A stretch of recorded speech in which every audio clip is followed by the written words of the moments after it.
Are we gearing up for a completely different War Games match than I was expecting? Is Brock Lesnar coming for Cody Rhodes exclusively? And is main event Jey Uso gearing up not only to be the next tribal chief, but is he gearing up to retire John Cena in December?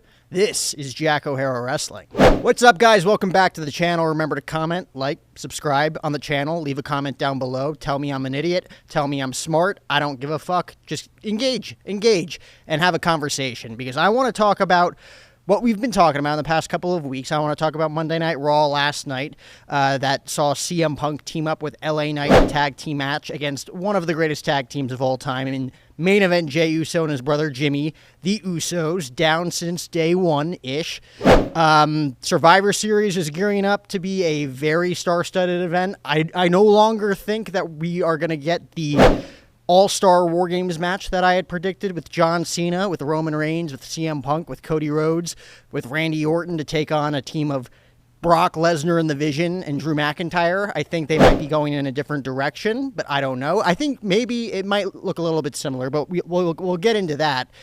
Sam Roberts and Megan Morant threw out an interesting point on Sirius XM the other day, talking about how Jey Uso might be the one to retire John Cena and why that makes a lot of sense storyline-wise. So let's get into it. I want to start first and foremost with arguably the biggest storyline that they were moving forward heading into Crown Jewel last night on Monday Night Raw, and that is the backstage segment between Seth Rollins and Paul Heyman, his Oracle.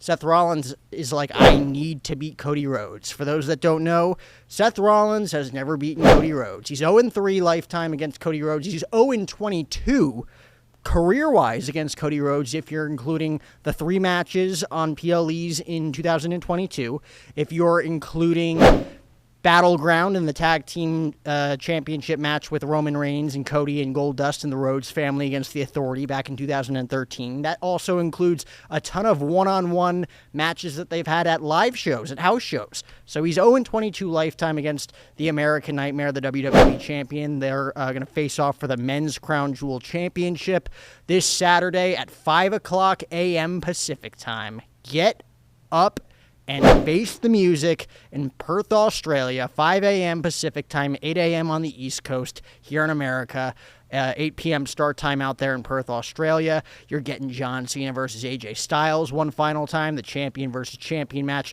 between Rollins and Rhodes. You're getting another champion versus champion match with Tiffany Stratton taking on Stephanie Vicaire. There's a lot going on. But the biggest thing, I think it's going to main event, is Cody Rhodes versus Seth Rollins. It's going to be a great back-and-forth match. Those two have better in-ring chemistry than most people I've seen in a wrestling ring. It's been 3.5 years since they faced off against each other. It's been about 1.5 years since they teamed together against The Rock and Roman Reigns in the Bloodline at WrestleMania 40. This match is special because Seth Rollins has to win, right? That's the big storyline heading into this one. Sure, it's star-studded. WWE champion, World Heavyweight champion, in the main event in a stadium, right? In an international premium live event for WWE on ESPN. But it's also a storyline in which Seth Rollins has the whole world in his hands coming into this match on Saturday, because if he wins, he finally beats Cody Rhodes and he gets that monkey off of his back, and he proves that he is the champion that leads WWE into the future, like The Vision says, like the Oracle says, like Seth frickin' Rollins says, that he's the guy that's going to lead WWE into the future. He's going to be the guy that leads Braun Breaker into the future. He's going to be the guy that leads Bronson Reed into the future. He's going to be the guy that leads the entire WWE locker room into the future. But if he loses, and this was the big point last night, he's like, Paul, what if I lose? And Paul Heyman's like, what do you mean? You're not going to lose. You're Seth freaking Rollins. You're going to beat Cody Rhodes. And Seth Rollins had to get real with Paul Heyman real damn quick. And Paul Heyman's like, all right, I'll level with you. If you lose to Cody Rhodes, you're going to lose the respect of that locker room. You're going to lose the respect of Braun Breaker. You're going to lose the respect of Bronson Reed. And if you lose to Cody Rhodes on Saturday at Crown Jewel, well, even I have to reconsider why I chose you over Roman Reigns. So there's a lot of pressure on the line for Seth Rollins, which to me, if you're a booker, and if you're a fantasy booker watching at home, like all of us stuck in the basement kids are, Seth Rollins is probably going over against Cody Rhodes at Crown Jewel. There's no scenario here where Cody Rhodes beat Seth Rollins clean, and then all of a sudden Paul Heyman and the Brawns walk out on Seth Rollins, and then you just wipe your hands clean of that storyline and it's over. Just doesn't happen. Seth Rollins is going to get one leg up on Cody Rhodes this Saturday, whether it's a clean win, hitting him with a curb stomp, whether it's Bronson Reed and Braun Breaker getting involved, whether it's Paul Heyman getting involved, maybe a mystery Vision member who gets introduced screws him over. Hell, maybe Becky Lynch pepper sprays Cody Rhodes or something. Or, and here's the one my money's on. Just because he's mentioned his name multiple times, and for whatever reason, Cody Rhodes wants to get down to the bottom of why Paul Heyman was with him. My money's on Brock Lesnar showing his face in Perth, Australia, and screwing Cody Rhodes and allowing Seth Rollins to pick up the win. Whether it's for Paul Heyman, whether it's for Seth frickin' Rollins, or whether it's just for him wanting to go after maybe the WWE Championship, I think Brock Lesnar is going to hit an F5 on the WWE Champion in Perth, Australia. And I think that's how Seth Rollins finally picks up his first ever win against Cody Rhodes in the main event of Crown Jewel on Saturday. And then that could either bleed into War Games at Survivor Series, or it could bleed into a one-on-one championship match at Survivor Series between the WWE Champion Cody Rhodes and the Beast Incarnate Brock Lesnar. Because there's also, I guess a score to be settled there with Brock Lesnar. He's 1-2 lifetime against Cody Rhodes. Cody Rhodes won that trilogy back in 2023. They had the match at Backlash, they had the match at Night of Champions, and they had the match at SummerSlam in 2023. Cody Rhodes winning 2-1. Brock Lesnar broke his arm. There's a lot of beef there. So yeah, is there a lot of meat left on the bone when it comes to Brock Lesnar and Cody Rhodes? Not really, as far as I'm concerned, but you could run that match back, and it would be a mega co-main event for Survivor Series if you did Brock Lesnar versus Cody Rhodes one-on-one.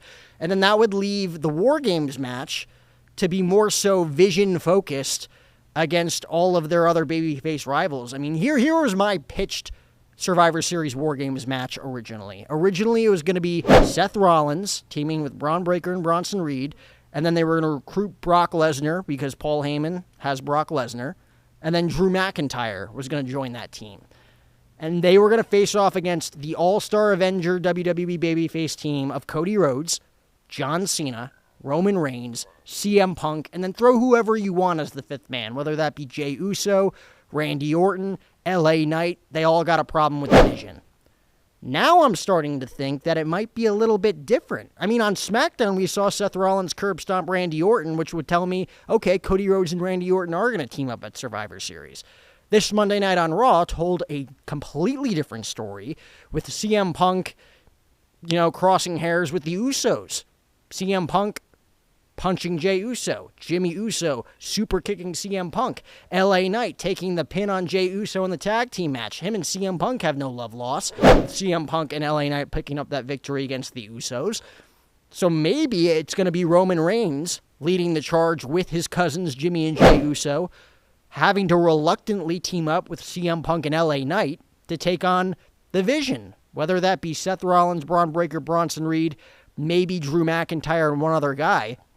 It's looking like it could be a little bit different. Or, maybe you keep Drew McIntyre in that mix. Maybe it's Seth Rollins, Braun Breaker, Bronson Reed, Drew McIntyre, and one other guy against Roman Reigns, the Usos, and then you insert Jacob Fatu. And it becomes more of a Bloodline versus Vision storyline heading in to Survivor Series in November.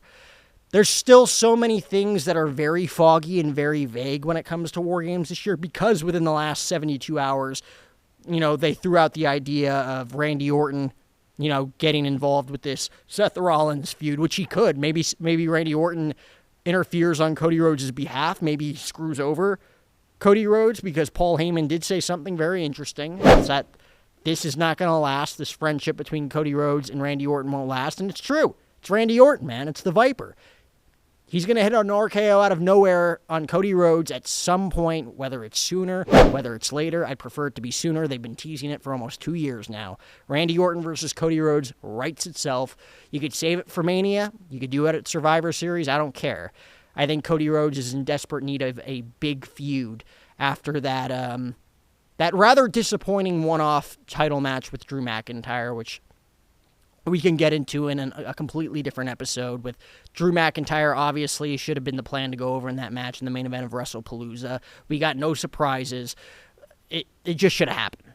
Now we have a situation where maybe Cody Rhodes, Randy Orton, Roman Reigns, and the Usos take on the Vision and Brock Lesnar inside of War Games. I still think Brock Lesnar teaming with the Vision inside War Games, you could book multiple different things with that. I mean, you could book John Cena getting his lick on Brock Lesnar inside of War Games before he retires.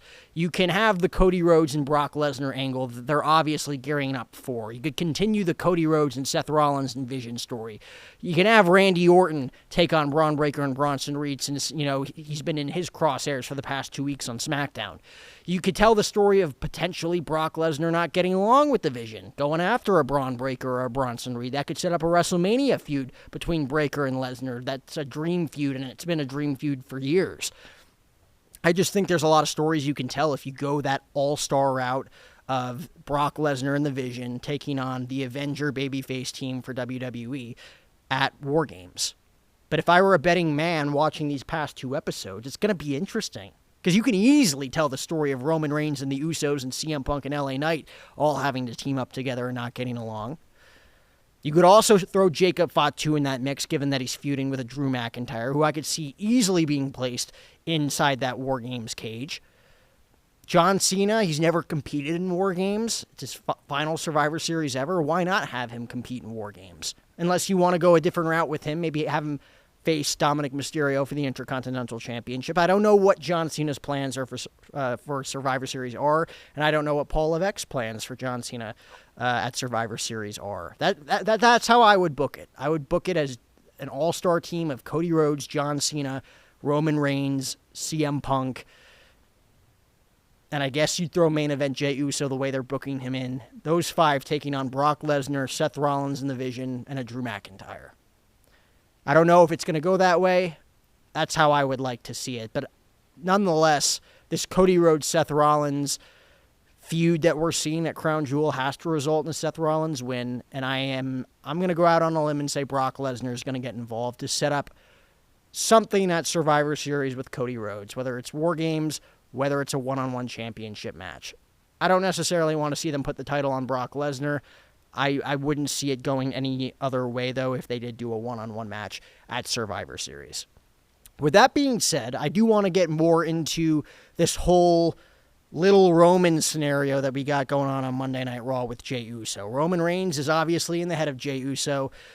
He even said it last night in the backstage segment with Jimmy, basically saying, whether you're hearing me or not, you're going to listen to this. Your brother became more like me when he won that World Heavyweight Championship at WrestleMania than he is like you, which is kind of true of what we're seeing from Jey Uso. It's not the happy-go-lucky yeet man that we saw a few months ago. Jey Uso's kind of turning a new leaf, and I don't know if it's for the better. I think main event heel Jey Uso is on the rise, and it's going to be interesting to see how WWE books it, given that, the fans chose Jey Uso. This was not a scenario where a megastar was obviously hot and we had to put it on him. Like, Jey Uso was chosen by the fans. We had arguably the most star-studded Royal Rumble in Indianapolis this year in 2025. You had John Cena's final Royal Rumble. You had Roman Reigns in the Royal Rumble for the first time in 5 years. You had Drew McIntyre. You had AJ Styles. You had CM Punk. You had all of these different combustible elements that you could say, oh, that person could easily win the Royal Rumble this year. CM Punk, to me, was the clear favorite to win the Royal Rumble in 2025. I mean, the final 6 were John Cena, CM Punk, Seth Rollins, Roman Reigns, Jey Uso, and Logan Paul. Out of those 6, I don't think Logan Paul or Jey Uso were the favorites.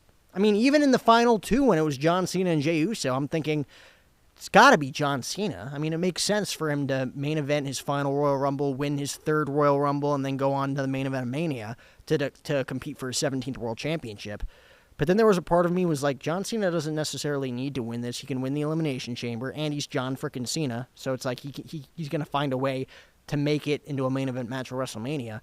They're gonna give the ball to Jey here, and Jey Uso slightly pushed John Cena off those ropes, and he wins the Royal Rumble. Goes on to defeat Gunther for the World Heavyweight Championship. Not only defeats him, but makes him tap out to kick off WrestleMania Saturday in Las Vegas.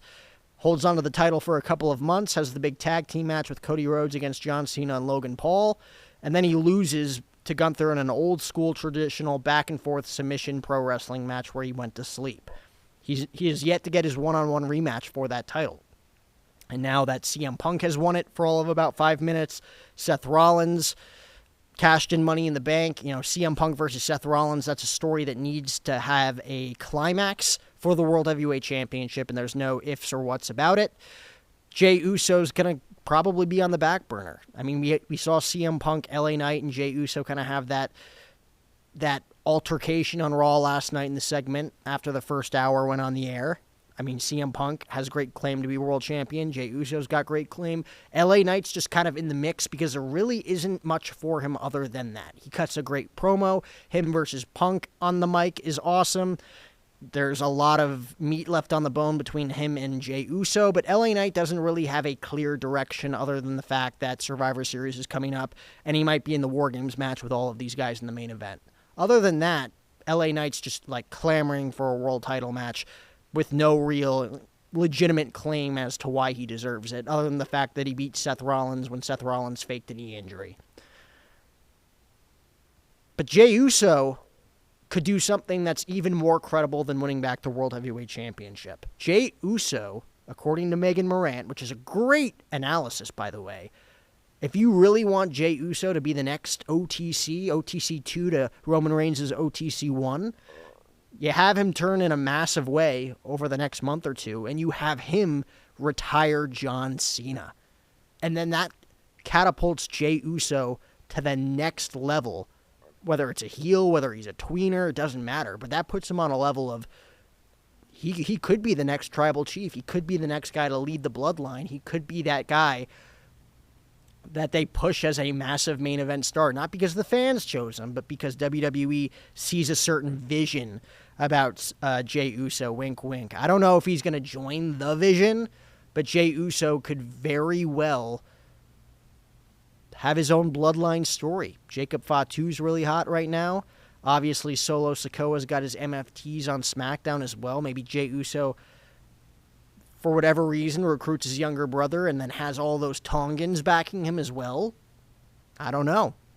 Does it result in Jey Uso eventually turning on Roman? Does it result in Jey Uso turning on Jimmy Uso? That's the clear thing that I'm getting right now, is that we could see another Jimmy versus Jey one-on-one match, potentially at WrestleMania 42, if they book it correctly this time, right? We saw it at 40, wasn't great. Maybe you book it to be a street fight this year or something else to make it a little bit more juicy and sexier. But I see Jey Uso being primed and ready for a big 2026, potentially as a heel. And what a better way to kickstart the year by having him retire John Cena in his final match. Reports have it right now that John Cena is probably going to be facing Gunther in his final match at Saturday night's main event on December 13th in Washington, D.C. Not a bad pick, just a predictable pick. David Meltzer, who a lot of people give a ton of flack for. David Meltzer's been in the biz for 35, 40, 45 years, ladies and gentlemen. Some things he says is wrong. Some things he says is right. Some things are indifferent. You take it with a grain of salt.